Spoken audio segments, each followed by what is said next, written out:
Good day to you one and all, it is I, Justin Hawkins, and this is Justin Hawkins Rides Again. It's actually my second attempt at doing this video because I forgot to plug in the old thing where the sound comes out of. So there's all these cables here, it's just like a bird's nest on my desk, and I made mistakes. I've made mistakes. So apologies to everyone concerned. This is a genuine reaction because I actually didn't even get as far as watching the video. So when I clicked on it, I realised that the sound was coming out of my fucking computer. I thought, that sounds a bit tinny and distant. No wonder. The thing wasn't plugged in. Bloody annoying. Anyway, what I'm talking about today is the Dany Warhols, featuring Slash. Now, the Dany Warhols, of course, are that band that they did that thing about bohemian stuff. They've had a couple of hits, but it was a long time ago, and I'm surprised to see that they're still going. And delighted, of course. I think they came up at the same sort of time as the Brian Jonestown Massacre. They were fierce rivals back in the day. That's not rivalry. That's rivalry. Fierce rivals. But anyway, they're still going, and Slash has done something with them. It's called I'd Like to Help With Your Problem, and it came out on Valentine's Day. So this is a special romantic edition of Justin Hawkins Rides Again, wherein I talk about the Dany Warhols and what's his name? Splash, not Splash. No, he's not a dolphin. He's a guitar player, and he's a hell of a guitar player as well. One of my favourites. Justin Hawkins Rides Again. Just doing a nice little abridged staccato version of the theme tune because I want to get stuck into this. Indie rock band, the Dany Warhols from Portland, USA, that's in America, have collaborated with hard rock guitar player Slash from the Guns N' Roses on their new song. Frontman Courtney Taylor, two names hyphenated, but they're both the same name. He couldn't decide whether to take his mother's name or his father's name, just took them both. They are the same name because presumably his mother and father are married or were married at some point. I don't understand it. I mean, it's like, I've never seen a double-barreled name where both names are the same. It's pretty cool. I was used to say that, like, to be a successful, like, 80s icon, you would need two first names. Elton John, George Michael. What are the other examples? Cliff Richard. The list is endless. Absolutely. But he's gone for three second names, and two of them are the same. Double down. Taylor is a great name, bears repeating, especially if you're a fan of Duran Duran or Queen. What am I talking about? First time we heard it back in our studio, we just stared at each other with our mouths open. Stop. I've turned all the notifications off and it still does that. First time I heard it back in our studio, we just stared at each other with our mouths open, like this. Presumably, maybe like that. What he played on that track is amazing. I've never heard him play quite like that. But what is so fascinating to me is that it's clearly him playing as recognisable as a familiar human voice, which is what I've always said about the great guitar players. Slash is undeniably distinctive. You can hear his playing 100 miles away. I've said it before, and he's always been one of my favourites. And a Les Paul player as well. You can't go wrong with those. The song has a real Vietnam-era acid rock sound, Courtney adds. We wanted that kind of guitar playing on it, but we don't have anyone in the band who can do it. Once we began discussing it, it became apparent there wasn't really anyone else whose hands we could put on it. So, thus, the Hail Mary to try and get Slash to play on it. Is that how Hail Marys work? I thought that was like when you were confessing something, I think you did a Hail Mary in order to sort of be expunged from your sins and your trespasses. But evidently they're using that prayer technique to try and get Slash to do guitar playing, and it works, evidently. I'd Like to Help You With Your Problem is the third single to be released from the Dany Warhols' forthcoming Rockmaker album. I didn't hear the other two. As I said before, I wasn't even aware that they were still going. It's great. Also, the music video for this song was created by artificial intelligence, which is computers. You type in, do a video for Dany Warhols and Slash, and press enter. Go and have a cup of tea, come back in a couple of hours. Lo and behold, the music video awaits you for your perusal. I think that's how it works. I'm not sure which bits they've used for AI, really, but we'll watch it and see if we can determine that together. Meanwhile, I should confess to you that I am terrified. I am literally...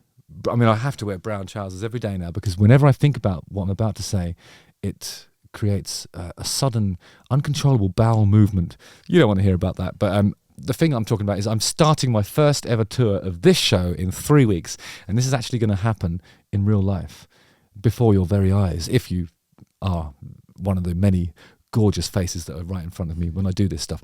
If you're thinking about coming, you can get down to the Hayes show in West London. That's the one that we can't sell tickets for because it's in a weird place. No, come to the Hayes show. It's awesome. It's a lovely theatre, actually. Or there is now 10 tickets available for Liverpool because I don't have enough friends in that part of the world to fill the guest list, and I've decided to make those tickets available so that arse is on seats. Do you know what I mean? That's actually what it's all about. Show them the suit, arse is on seats. That's how it goes. It's theatre, darling. What can I tell you? If you fancy attending that one, there's a link to get tickets for either Hayes or Liverpool in the description. The rest of it's all sold out, and I've got lots of friends in lots of different places, so the guest list is bulging, so don't even ask, okay?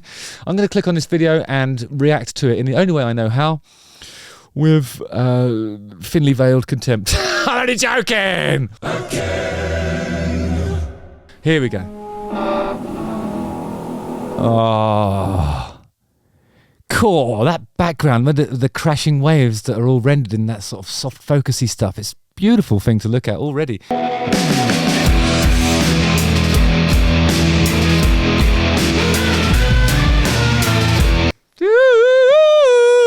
It's a really lovely little bit of dissonance in it.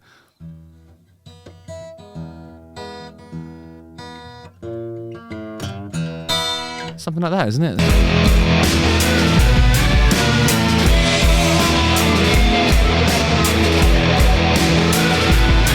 I really like the way they're doing that sort of... Is it suspended that or augmented somehow?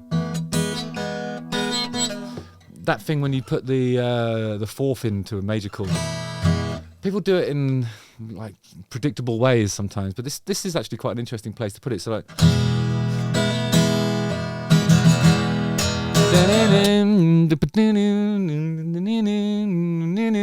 You could argue it's a little bit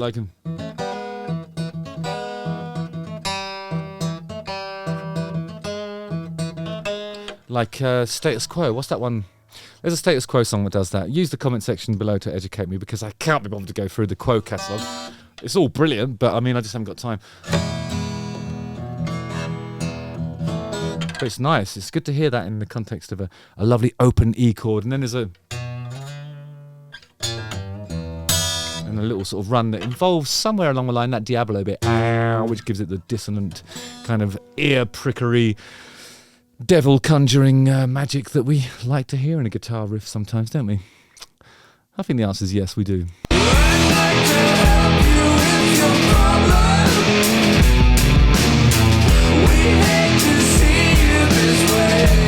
Bit unsettling to see like a shipwreck. I'm about to go on a cruise. There, but for the grace of God go I. But hopefully they will have these sort of AI standard edition gas masks on, just in case the worst does happen and you end up on a sort of on a desert island that's got gas on it somehow. I don't know why they've got gas masks on. That's what I'm saying.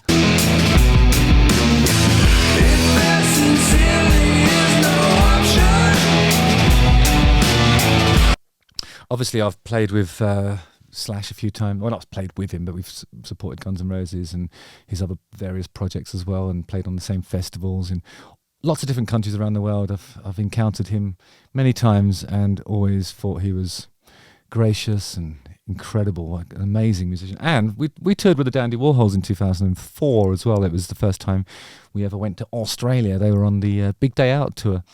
So I actually hung out with those guys a little bit. I could tell you some funny stories, but maybe I'll save that for the book. By the way, the book is... I'll talk about that later.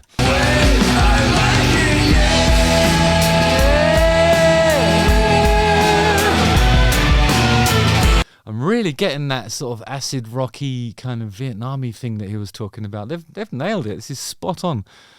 I mean, whenever I think of sort of Vietnam films, I think of things like Creedence Clearwater, Run Through the Jungle and all that sort of stuff. But yeah, this has kind of got something of that. I think I don't know how they. Let's try and break down why that sounds like that. It's the wah-wah stuff happening in one area. There's a guitar and a bass that are sort of handling the riffery. It's the drumming just continues unaffected by all the chaos that's happening around it, and maybe that's kind of like what gives it the Vietnam aesthetic. Really, it's sort of.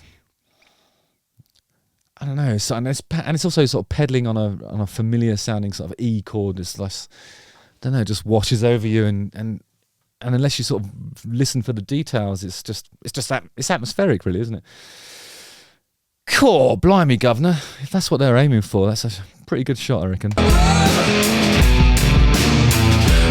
think I know you too well.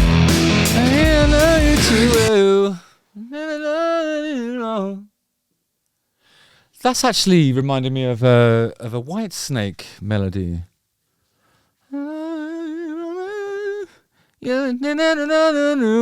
That bit there is a bit like you left me lonely too long. I gave you my heart and you tore it apart. Oh baby, you done me wrong. Use the comment section below to name that song in the next 2 seconds. Fool for your loving, Whitesnake.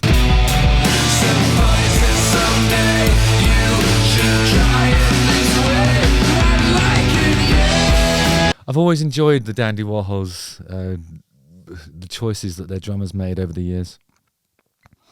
I think he hits them. I don't think he hits them terribly hard, but he just does the right stuff. You know what I mean? Like, he makes good sort of musical choices. It's not too fancy. It's not too simple either. It's just like that sweet spot, really, where it's grooving, and he doesn't get excited and speed up going into the fills. He's sort of capable enough to sort of handle those things and allow the tempo to remain constant. He's really good.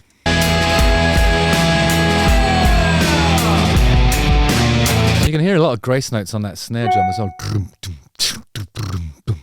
Sounds like he's being lazy, but he's not. He's just super precise. It's great.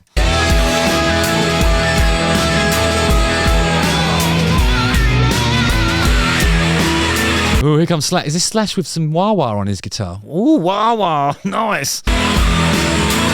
Wah-wah, of course, being that pedal that looks like that. And for those of you who don't play guitar, I know that a lot of you guys are musicians, but it's like, how can I put this? It's like a seesaw pedal. You put your foot on it and then you click it down to engage it usually, or there might be a button on the side if it's a Morley one.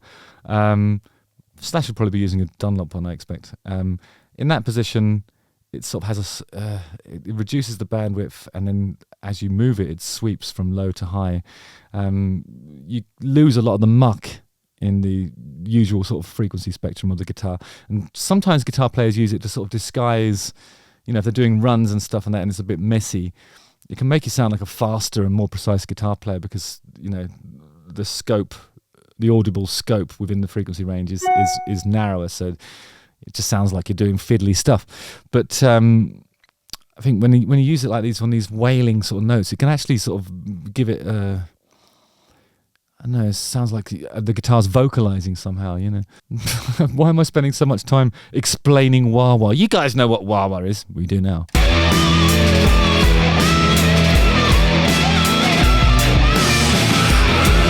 Sounds like he's playing slide as well.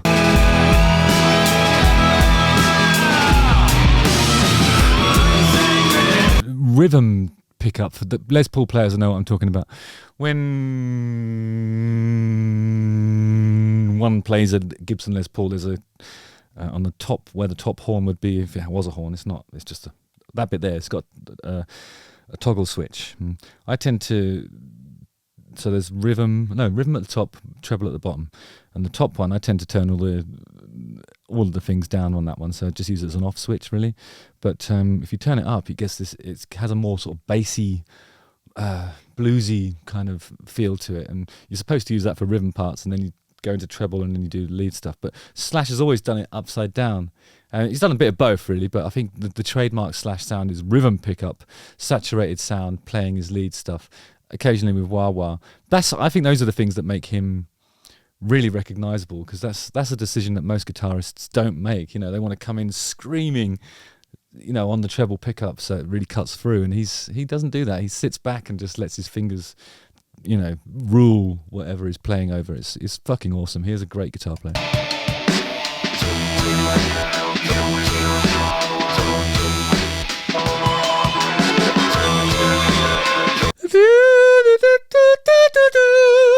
I'm going to find that.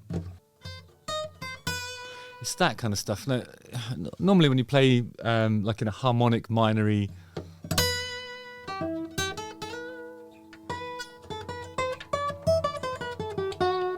you'll notice that the intervals between all those notes is either 1 or 2 semitones. But when you do this kind of, those kind of easterny things, sorry, you can't see my fingers, you'll notice that's a free semitone interval. Always gives it that sort of Eastern promisey thing. I'm sure there are scales that I cannot name because I don't really know much about scales. I know about intervals, and so like I think that when you put like a free fret interval in something that's ostensibly and for the most part either in pentatonic or harmonic minor, then it gives it that Eastern sound, and it's really handy for this kind of stuff because it's sort of I don't know, just fills it with Eastern promise, and I just love it.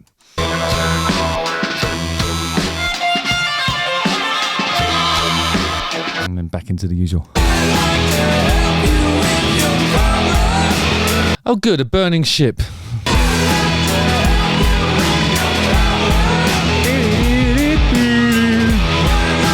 I was always expecting to go, you know, like put a little push on it, so maybe, that's what you know, Led Zeppelin would do if they were interfering with that sort of riffery.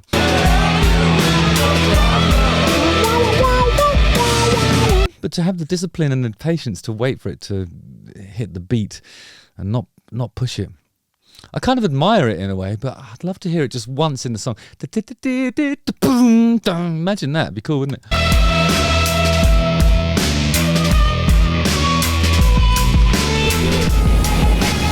You can hear that, like, the files that Slash has sent them, they've interfered with it and they've sort of pulled bits in here and there. You can hear that it's cut and kind of, I think, duplicated, perhaps. But, I mean, that's what it sounds like to me. I bet you just jammed over it once and they thought, yeah, let's use all that in all the different places. Because you would, wouldn't you? Slash.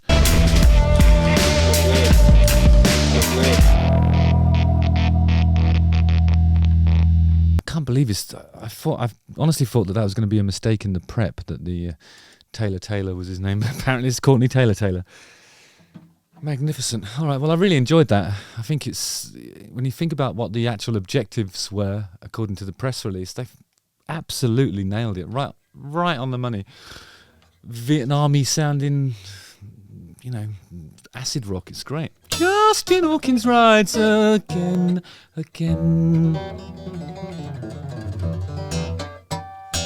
Don't forget to like, subscribe, hit the bell for notifications, watch one of these 2 videos, join the mailing list, come and see me in Hayes or Liverpool, and use the comment section below to tell me what you think of this Dany Warhols stuff. I mean, I need to make myself aware of the other singles they've released, because well, maybe they never went away, but they're here. They're here. All right, and I'm here, and you're... Bye. See you on the ice. Nice one. Okay.